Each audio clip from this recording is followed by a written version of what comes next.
देखो, सबसे पहली बात हमारी कमजोरी क्या है? हम परेशान हो जाते हैं। संसार में देखो तो परेशान, परमार्थ की तरफ देखो तो हम परेशान हो, ये हमारा आदत स्वभाव बन गया परेशान होना।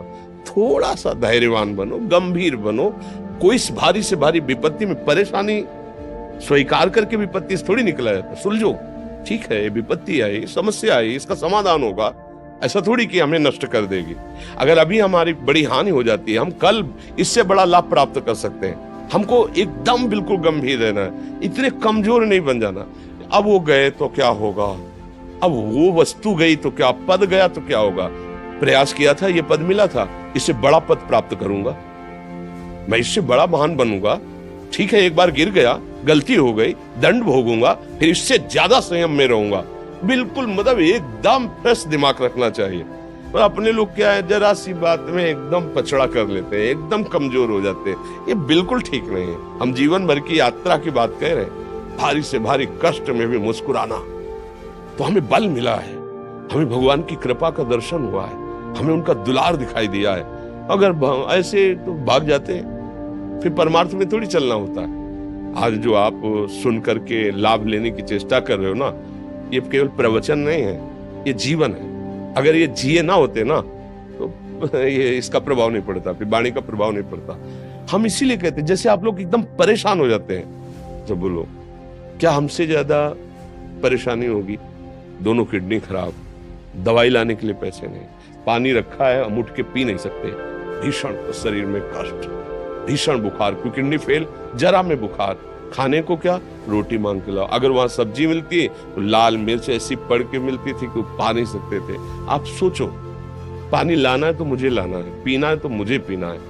अगर मैं हारता तो कहां पहुंच जाता, क्या स्थिति होती? नहीं, मरना है, पर कदम पीछे। कोई दिन ऐसा नहीं जिस दिन सेवा ना की हो, जिस दिन सेवा ना गए हो। गुरु जी की सेवा में जाना है, पहले अपने को स्वस्थ साबित करना है, नहीं वो सेवा नहीं लेंगे। तुम बीमार हो, तुम कष्ट में, वैसे उनकी दृष्टि बड़ी शांत थी, सेवा की, आके लेट गए।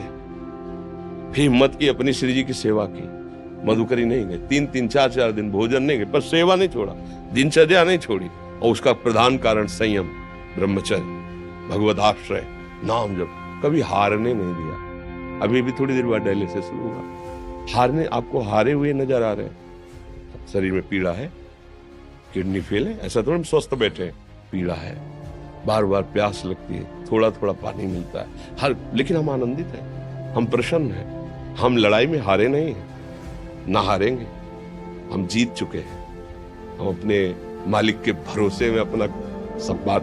तो वो, ये हम अपनी बड़ाई नहीं बता रहे, हम आपको बता रहे समस्या। सोचो, तुम्हारे पास तो माँ है, भाई है, बहन है, परिवार है, कोई ना कोई तो है ना। मेरा किसी ने कभी जीवन में ध्यान भी नहीं दिया, क्यों? बचपन से बाबा जी बन गए, किसी से प्यार नहीं, किसी से संबंध नहीं, कोई जानकारी नहीं, हम कहाँ हैं, वो कहाँ है, किसी से कोई मतलब नहीं।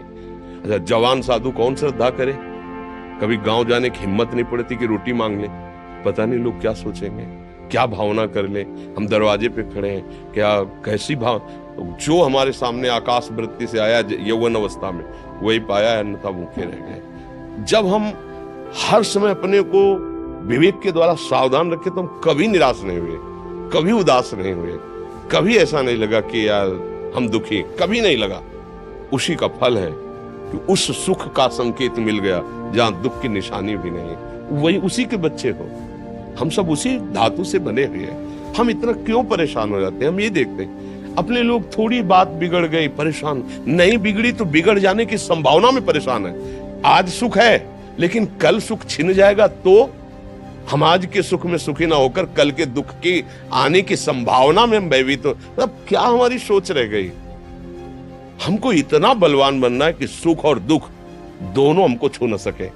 भारी से भारी सुख की व्यवस्था है तो अहंकार नहीं, हर्षित होकर किसी का अपमान न करे कि हम धनी, हम पदाधिकारी, अमुक। भारी से भारी दुख आया तो हमें किसी के सहयोग की जरूरत नहीं, हम फिर अपने कदम बढ़ाएंगे, हम फिर जुड़ी हुई अपनी भावनाओं को सजाएंगे।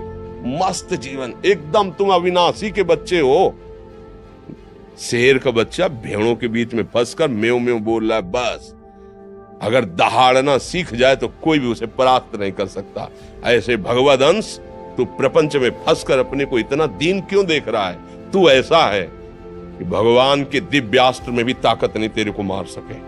तू अविनाशी का अविनाशी बच्चा है, विनाशी भोगों को, विनाशी शरीर को मैं मान के इतना भयभीत, इतना दुख ठीक नहीं।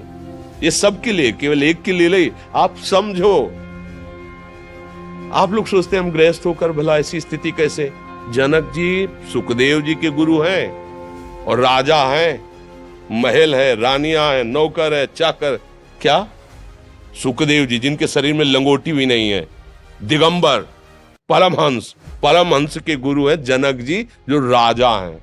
समझो आप ऐसा ना सोचे कि हम नौकरी कर रहे हैं, हम संसार में, हम गृहस्थ हैं, हम अध्यात्म की ऊंचाई पर नहीं चढ़ सकते। नहीं, आप एक सरकारी नौकरी या आप किसानी या व्यापार करते हुए आप एक अध्यात्म की ऊंचाई में चढ़ सकते हैं। और अध्यात्म ही है जो तुम्हें इस माया के दुख सुख से ऊपर उठा सकता है। दूसरा, चाहे जितनी संपत्ति आ जाए, आप सुखी नहीं हो सकते। सब देख लो, आंख खोल के देख लो, अध्यात्म ही है जो तुम्हें हर कष्ट सहकर मुस्कुराकर जीने का रास्ता बता देगा कि आप आनंदित हो जाओगे। कुछ नहीं बिगड़ा, अध्यात्म है तो कुछ नहीं बिगड़ा।